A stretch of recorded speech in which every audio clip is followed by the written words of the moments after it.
وہ امریکہ کی دشمنی، وہ امریکہ کو گالیاں دیتے تھے اور باقی معاملات بھی انڈر گراؤنڈ ان کے چلتے تھے، لیکن عوام کو جیسے دکھانے کے لیے زرداری صاحب جو ہے وہ کہا کرتے تھے امریکنز کو کہ آپ ڈرون اٹیک کرو، ہم یہاں مذمت کرتے رہیں گے، تاکہ عوام کے سامنے یہی ظاہر کریں گے کہ امریکہ زبردستی یہاں پر ڈرون پھینک رہا ہے۔ لیکن آپ نے یہ کرتے رہنا ہے اور دونوں معاملات اسی طریقے سے فضل الرحمان کی سیاست چلتی رہتی ہے۔ اب یہ پہلی حکومت ہے جس کا وہ نہ مرکز کے اندر نہ صوبے کے اندر حصہ ہے، تو آپ اندازہ کیجئے کہ اقتدار کے ساتھ ان کا تعلق کاف لیگ کی طرح ایسے ہی ہے جیسے مچھلی کا پانی سے اگر وہ باہر ہوگی تو تڑپتی رہے گی۔ یہ جو پوری پی ڈی ایم کی تحریک ہے، یہ اس کے اندر جو فضل الرحمان کی تڑپ ہے وہ بیسیکلی اقتدار سے علیحدگی کی تڑپ ہے۔ اب یہ جو پریس کانفرنس ہوئی ہے، ایک تو طویل اجلاس ہوا ہے اور طویل اجلاس کے بعد کیا نکلا ہے؟ کوئی وہی ہم جلسے کریں گے، جلوس کریں گے، روڈ کارواں کریں گے اور پھر یہ حکومت کی جو ناکامی ہے ان کو اجاگر کریں گے، ہم لوگوں کو بتائیں گے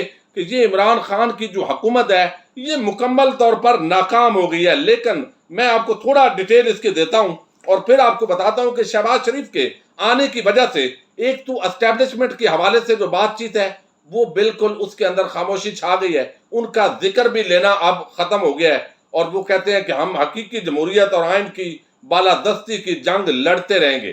اور سب کے سافٹ ویئر نظر آ رہے ہیں۔ اور اس کے ساتھ ہی مریم کے حوالے سے سوال بھی آخر میں ہوئے، لیکن اس کے اندر جو بڑی بات ہے وہ کہا گیا کہ کل ایک جلسہ ہوگا، اور پہلے یہ ایک خبر آئی سما ٹی وی پر اور ان کے نمائندے نے راشد سومرو کے حوالے سے بتایا جو سندھ کے امیر ہیں جمعیت علماء اسلام کے، کہ کل کے جلسے کے اندر کرونا ہے، کچھ اور وجوہات ہیں تو خواتین جلسے کے اندر نہیں آئیں گی۔ لیکن پھر انہوں نے دیکھا کہ میڈیا پر، سوشل میڈیا پر، خاص طور پر پیپلز پارٹی کی شیری رحمان، شادیہ مری اور دیگر جو ہے وہ تنقید کرنا شروع ہو گئی ہے۔ کچھ صحافی جو ہے انہوں نے بھی میسج بھیجا کہ ہم تو آپ کی غریدہ فاروقی، آتما شرادی اور اس طرح کی جو خواتین ان کو پروموٹ کرتی ہیں، تو ظاہر ہے اس طرح کی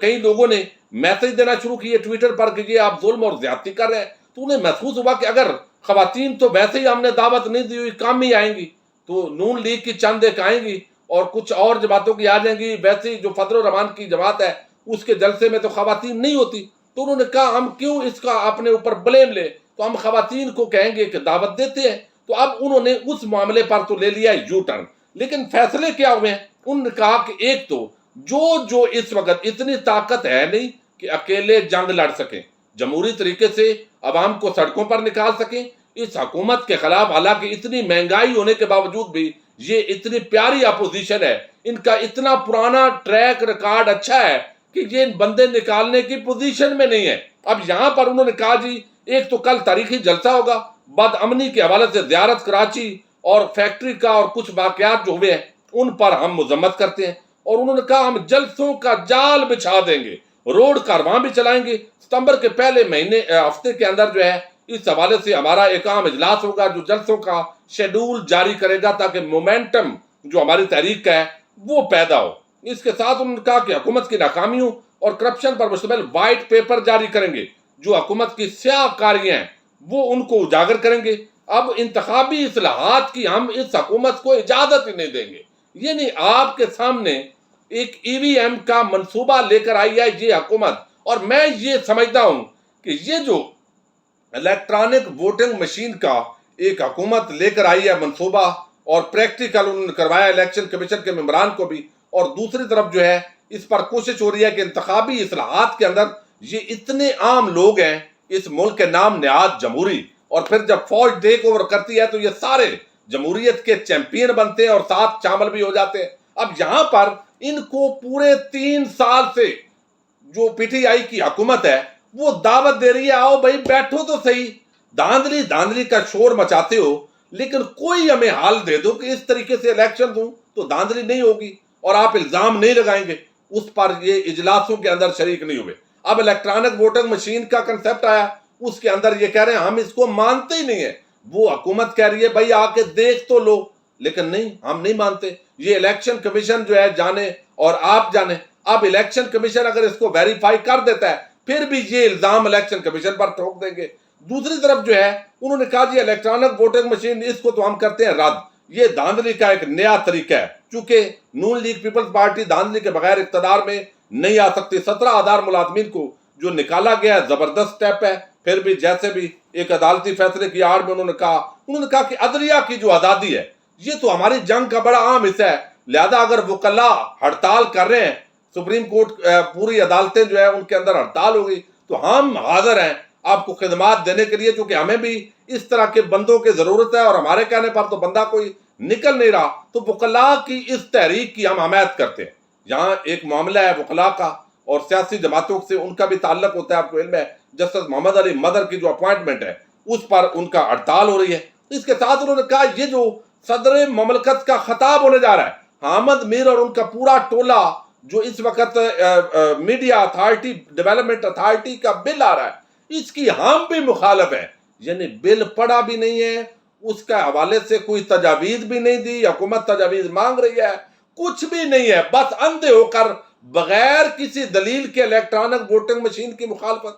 وکلاء کے معاملے کے اندر بغیر کسی دلیل کے شمولیت بغض عمران کے اندر، اور اب وہ کہتے ہیں کہ یہ میڈیا جو ڈیولپمنٹ اتھارٹی بل ہے یہ بھی ہم بغیر پڑھے سمجھے ڈیبیٹ کیے، بس ہم چونکہ صحافی ہمارے خدمت گزار ہیں ان میں سے زیادہ، تو اس لیے ہم اس کے جو ہے وہ مسترد کرتے ہیں، اور صدر کا خطاب ہوگا اور ہم اندر اسمبلی کے اور باہر آپ کے ساتھ دینگا مشتی کریں گے، احتجاج کریں گے۔ تو یہ چند ایک چیزیں تھی۔ اب جو چیزیں ایکسپیکٹیشن تھی شہباز شریف کے ساتھ کہ شہباز شریف زیادہ گفتگو کریں گے، شہباز شریف بھی میڈیا کو ایڈریس کریں گے، 2-3 اس کے اندر سوالات کیے گئے مریم کے حوالے سے اور انہوں نے ادھر ادھر کی کر دی، شیخ حرم شیخ رشید کے حوالے سے کہا میں جواب نہیں دینا چاہتا، تو وہ اس پر زیادہ بولے ہی نہیں ہیں، تو انہوں نے آگے کر دیا ہے فضل الرحمان کو، کل جو کچھ فضل الرحمان نے بولنا ہے جب وہ پورا نہیں ہونا تو وہ اس کے کندھے پر ہوگا، اور جب بھی وقت آئے گا تو یہ تو درمیان کے اندر سے نکل جائیں گے۔ تو شہباز شریف جو ہے بیسیکلی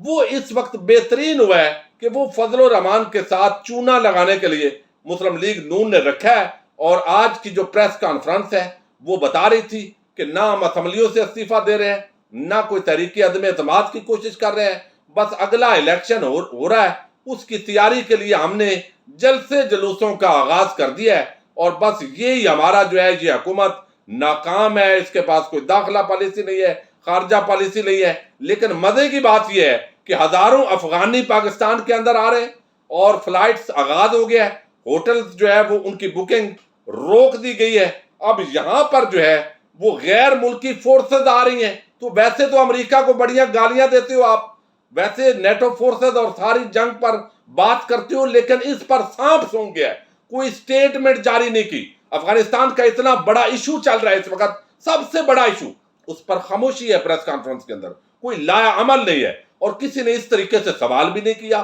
کوئی زیادہ بولڈ قسم کا، اور کہ اتنا عام ایشو ہے افغانستان کے اندر۔ بھائی حکومت کو کیا کرنا چاہیے، حکومت کی پالیسی کیا ہونی چاہیے، اپوزیشن کی جو یہ تجاویز ہوتی ہیں اب ان کو پتہ ہے، ابھی ہم نہیں بولیں گے، اگر تو حکومت ہو گئی، یہ جو پورے معاملات ہو رہے ہیں جو ڈیولپمنٹس ہو رہی ہیں اس کے اندر حکومتی پالیسی اگر ہو جاتی ہے ناکام تو ہم میدان میں آ جائیں گے، دیکھو یہ ہیں ہی نالائق، یہ ہم تو پہلے ہی یہ کہتے تھے، بھائی آپ کہاں کہتے تھے، آپس میں مل کے کہتے تھے، بھئی اتنا بڑا افغانستان کے اندر چینج آئی ہے، پاکستان جو ہے وہ اس کا ہمسایہ ملک ہونے کی وجہ سے افیکٹ ہونا ہے، اور آگے اتنے لوگ پاکستان کے اندر داخل ہو رہے ہیں، یہ ایک ہماری حکومتی پالیسی ہے، تو آپ اپنی رائے کا ذرا پہلے اظہار کر دیں کہ آپ اس ملک کے اداروں یا حکومت کے ساتھ کھڑے ہیں یا آپ کی رائے اور ہے، تاکہ عوام کل کو یہ تجزیہ کر سکے کہ ایک موقع پر حکومت کا اسٹیبلشمنٹ کا جو فیصلہ ہے وہ غلط تھا، اور ہمارے زیرک جو یہ سیاستدان تھے، دانا لوگ، یہ بڑے زبردست تھے، لیکن اس پر گول مول کوئی بات نہیں، کل کو دیکھیں گے اگر وقت آئے گا تو اس کو اپنی سیاست کے لیے استعمال کیا جائے گا۔ بہرحال یہ ایک شکست خوردہ سیاستدان کی پریس کانفرنس تھی، اور شہباز شریف تو ادھر ادھر کی کر کے بس 2-4 جملے بول کے ان کو چونا لگا گئے ہیں۔ اب دیکھتے ہیں آگے کیا ہوتا ہے۔ اپنے میزبان ساجد گندر کو